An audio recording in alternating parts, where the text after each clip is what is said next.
Vous êtes-vous déjà demandé pourquoi Dieu, dans son infinie sagesse, utilise des histoires pour communiquer des vérités profondes? Jésus lui-même, dans l'évangile de Matthieu, nous révèle le mystère. Je parle en histoire parce qu'en voyant, ils ne voient pas, et qu'en entendant, ils ne comprennent pas. Il savait que le cœur humain, souvent endurci, a besoin d'être profondément touché, et les paraboles étaient le moyen idéal pour nous faire réfléchir sur les réalités du royaume de Dieu. Avant de continuer notre voyage, assurez-vous de vous abonner à notre chaîne pour recevoir tout nouveau contenu et approfondir votre connaissance des Saintes Écritures. Les paraboles de Jésus nous parlent d'amour, de pardon et de justice. Mais plus que tout, ils nous invitent à regarder au-delà des apparences, au-delà des divisions du monde et à voir avec les yeux de Dieu. Réfléchissons ensemble à l'une des paraboles les plus connues, celle du semeur. Jésus dit « Un semeur sortit pour semer ». Quelle image simple, mais pleine de sens. Qui est le semeur? Dans cette histoire, le semeur est Dieu lui-même, qui répand généreusement sa semence, c'est-à-dire sa parole, sur tout type de sol. Peu importe que la terre soit bonne ou mauvaise, Dieu continue de semer. Et ici, frères et sœurs, sa grâce infinie se manifeste. Dieu ne fait pas de discrimination, mais il offre sa parole à chacun, en donnant à chacun la possibilité de la recevoir et de la faire fructifier. Considérez, quel type de sol est votre cœur?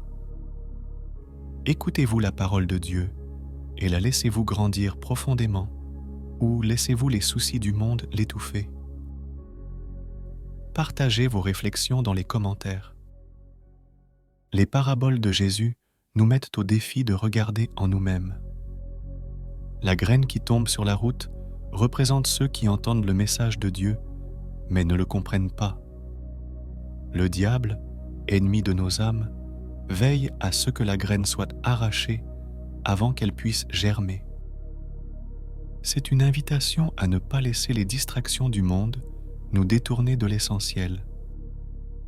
Ensuite, il y a la graine qui tombe sur un sol rocailleux, où elle pousse rapidement, mais sèche dès que l'épreuve arrive. Combien de fois sommes-nous enthousiasmés par la parole de Dieu, mais à la première difficulté, nous nous décourageons et abandonnons? Ce sol représente ceux qui n'ont pas de profondes racines dans la foi. Enfin, quelques graines tombent parmi les épines, symbolisant les soucis du monde, l'argent, le travail, les problèmes quotidiens. Ces épines étouffent le message de Dieu, empêchant sa parole de croître et de porter du fruit. Pourtant, il y a de l'espoir. La bonne terre est là, prête à recevoir la parole et à la faire fleurir. C'est le cœur qui s'ouvre complètement à Dieu, qui accueille sa parole et la met en pratique. Jésus, avec ses histoires, ne nous juge pas, mais nous invite à réfléchir. Sur quel terrain sommes-nous? C'est une question que nous devons nous poser chaque jour. Le semeur continue de répandre la graine, et notre défi est de devenir cette bonne terre qui produit des fruits abondants, 60 et 100 fois plus. Considérons maintenant une autre parabole puissante, celle du fils prodigue. Cette histoire, racontée dans l'évangile de Luc, nous montre l'amour inconditionnel de Dieu pour ses enfants, même pour ceux qui se sont éloignés. Le plus jeune fils demande à son père sa part de l'héritage et s'en va gaspiller tout cela dans une vie débauchée. Lorsqu'il se retrouve sans rien, humilié, il décide de rentrer chez lui. Mais que fait le père? Il ne le gronde pas, il ne le repousse pas. Au contraire, il court vers lui, l'embrasse et le rétablit comme son fils. Tel est l'amour de Dieu, un amour qui ne tient pas compte de nos erreurs. mais qui nous accueille toujours avec miséricorde et joie. C'est ainsi que Dieu nous voit, comme des fils et des filles précieux à récupérer et à restaurer. Mais la parabole ne s'arrête pas là. Il y a aussi le frère aîné qui ne peut pas comprendre une telle grâce. C'est une figure qui représente ceux qui jugent et en vient le pardon offert aux autres. N'est-ce pas ainsi que nous nous comportons parfois aussi? Nous devons apprendre à accueillir avec joie la miséricorde de Dieu, non seulement pour nous-mêmes, mais aussi pour ceux que nous jugeons moins dignes. La parabole nous invite à être comme le Père, prêt à pardonner, à restaurer, à célébrer le retour de ceux qui ont été perdus. Seriez-vous prêt à célébrer le retour d'un frère perdu? Écrivez dans les commentaires ce que vous feriez à sa place. Une autre parabole puissante est celle des ouvriers dans la vigne. Le patron embauche des ouvriers à différents moments de la journée, mais verse finalement à chacun le même salaire. Ceux qui ont travaillé toute la journée se sentent injustement traités, mais le patron répond « Je ne peux pas faire ce que je veux avec ce qui est à moi. » Cette histoire nous enseigne que la justice de Dieu ne suit pas nos modèles. La grâce de Dieu est si abondante qu'elle défie notre logique humaine. Le diable essaie d'insinuer l'envie dans nos cœurs, mais Dieu nous invite à être reconnaissants pour chaque bénédiction, sans nous comparer aux autres. Après tout, nous avons tous reçu plus que ceux que nous méritons.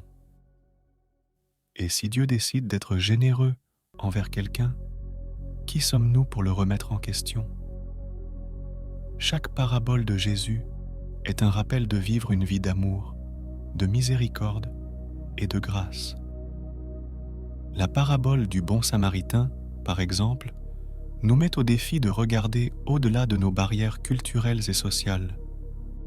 Un homme gît blessé au bord de la route et est ignoré par un prêtre et un lévite, des religieux censés l'aider.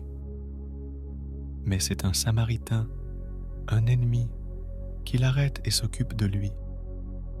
Jésus nous enseigne que notre prochain n'est pas seulement nos proches, mais toute personne qui a besoin de notre aide.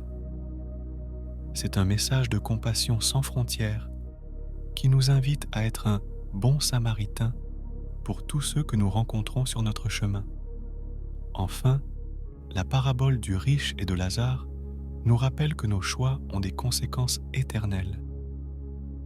L'homme riche, qui vivait dans le luxe en ignorant Lazare, mendiant à sa porte, se retrouve dans les tourments après sa mort, tandis que Lazare se console aux côtés d'Abraham. Cette parabole nous avertit de ne pas être aveugles face à la souffrance des autres. Nos bénédictions, qu'elles soient matérielles, spirituelles ou autres, sont des dons à partager et non à thésauriser égoïstement. Les histoires de Jésus ne sont pas seulement des récits du passé, mais des vérités vivantes qui parlent à nos vies d'aujourd'hui.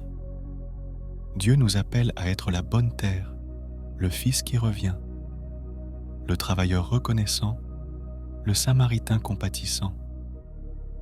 Il nous appelle à vivre chaque jour comme des exemples de sa grâce et de son amour.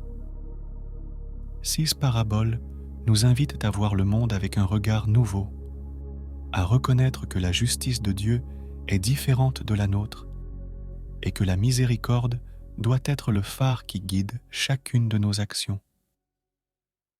Réfléchissons ensemble. Comment pouvons-nous être semeurs de paix, d'amour et de justice dans le monde qui nous entoure aujourd'hui? Laissez un commentaire et partagez votre réflexion.